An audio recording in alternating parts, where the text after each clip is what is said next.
Magandang umaga, kumusta po? Narito po ulit ang update natin para sa lagay ng ating panahon ngayong umaga po ng May 26, 2024 na kung saan ang bagyong si Aghon na ating binabantayan ay bahagya muli na nagbago ang direksyon nito habang nasa vicinity na po ngayon ng baybayin sa pagitan ng Marinduque at Lucena at maghapon ngayon na magpaikot-ikot dyan sa may Calabar Zone. Bukas po ng madaling araw, posible na nasa vicinity na po ng Polillo Island at maghapon bukas, nababaybayin nito ang silangang baybayin ng Luzon. Palayo na po dito sa ating kalupaan. At next week, posibleng patungo na po tayo sa transition period ng habagat season. Sa ngayon po, dahil kay bagyong si Aghon ay nakataas pa rin ang tropical cyclone wind signal number 1 dito sa maraming bahagi ng Luzon.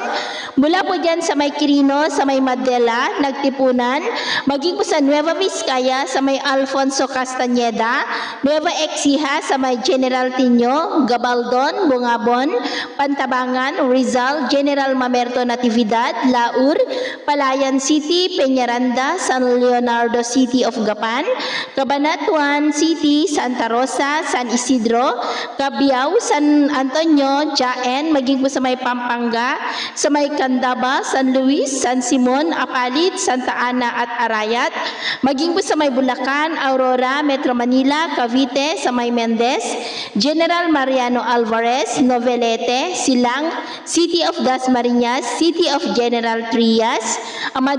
Amadeo, Carmona, Kawit, Rosario, Tanza, Alfonso, Tagaytay City, Bacoor City, Trece Marites City, Imo City, Indang, maging po sa may Laguna, Rizal, Batangas, sa may Lobo, Taysan, Rosario, Padre Garcia, San Juan, Santo Tomas, Batangas City, Tingloy, Bawan, San Luis, Mabini, San Pascual, San Jose, Ibaan, Lipa City, Mataas na Kahoy, Balete, Malvar, Calaca, Cuenca, Talisay, Agoncillo, Lemery, City of Tanawan, Alitagtag, San Nicolas, Laurel, Santa Teresita, Taal, maging po sa may Quezon, kasama na po ang Polillo Islands, Camarines Norte, Camarines Sur, Catanduanes, Albay, Sorsogon, Pilar, Castilla, Donsol, City of Sorsogon,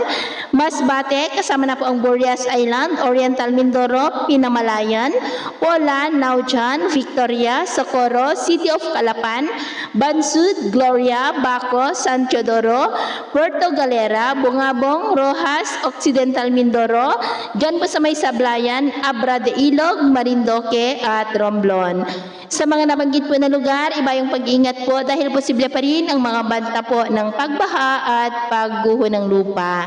At sa atin naman pong mga baybayin, iwasan po muna natin ang papalaot, lalo na po sa mga baybayin ng Southern Luzon, lalo na dyan sa silangang baybayin dahil ang mga alon ay posibleng aabot hanggang po sa 1.5 to 3.5 meters height. So yun po ang latest update natin sa araw na ito. At ako po muli si James na nagsasabing, sa kahit anong pagsubok po na darating sa ating buhay,